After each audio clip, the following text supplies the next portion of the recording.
So we have presented the results of ctDNA analysis from NADIM from NADIM study. The NADIM study evaluates the efficacy of neoadjuvant immunotherapy in combination with chemotherapy in stage 3A non-small cell lung cancer, and it has provided outstanding results in terms of response rate and survival rates. With an OS at 3 years in the per-protocol population, almost 90% or over 90%. So in this clinical trial, as a secondary endpoint, we also wanted to evaluate different biomarkers for chemoimmunotherapy in the neoadjuvant setting, because this scheme of treatment, seems the results are quite promising, and now there are a lot of trials trying to validate these results, and probably in the near future, immunotherapy will become a standard of care treatment for these patients. But nowadays, we don't have survival data to support this finding. The only mature survival data we have is NADIM.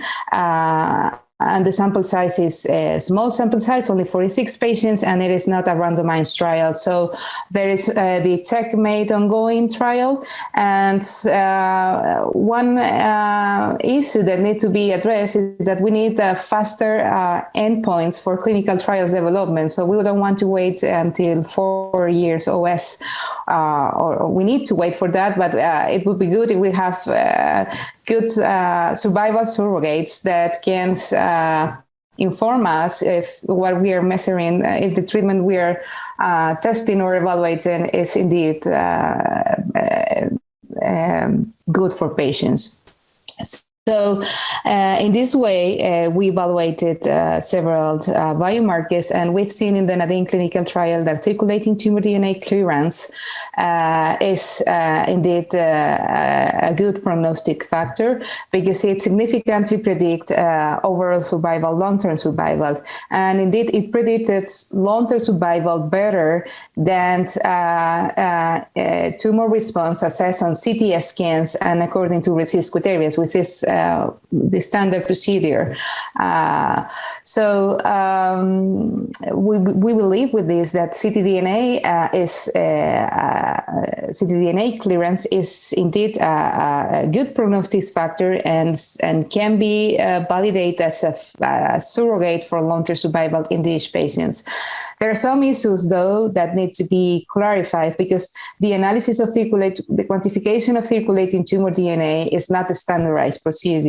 So we need to standardize these procedures, and maybe it will change depending on the technology we're using, the panel we are using.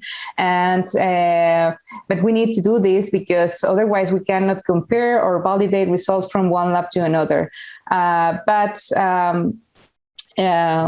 One thing that we saw is that using the technology that we used, and by doing several approaches, we calculated the total, the sum of all allele frequencies from all mutation detected. We also calculated the median, the mean, and by doing different approaches, we got similar results. But still, we need to standardize the procedure and to get an agreement in how we're going to measure circulating tumor DNA across different labs and across using different platforms.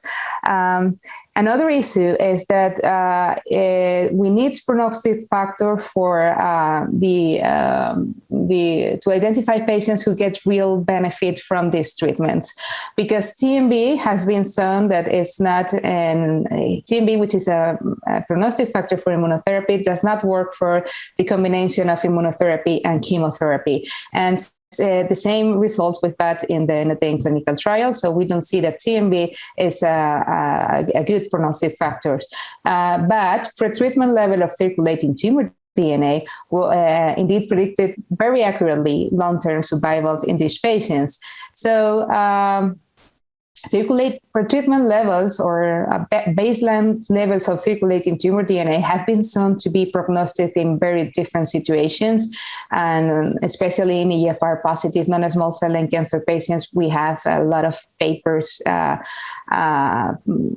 going in the same direction, and we've seen the same in the clinical trial. So this is another idea, is that by measuring baseline levels of circulating tumor DNA, we can anticipate which patients are going to do well and which not.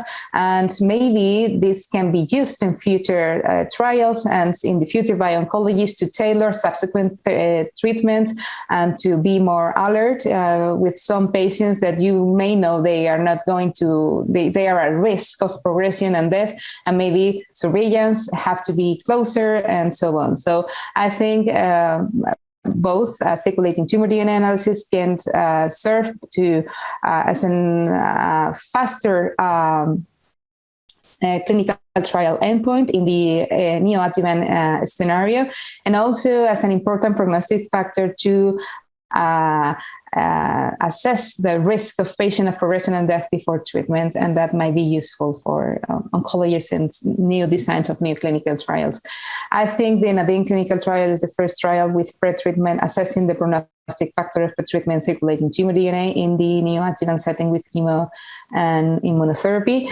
And yeah, and in addition, we reported, Dr. Provencio reported the survival rate, 3 years survival rate, which confirmed previous results and which are really encouraging and really supporting in the near future the use of this treatment for these patients.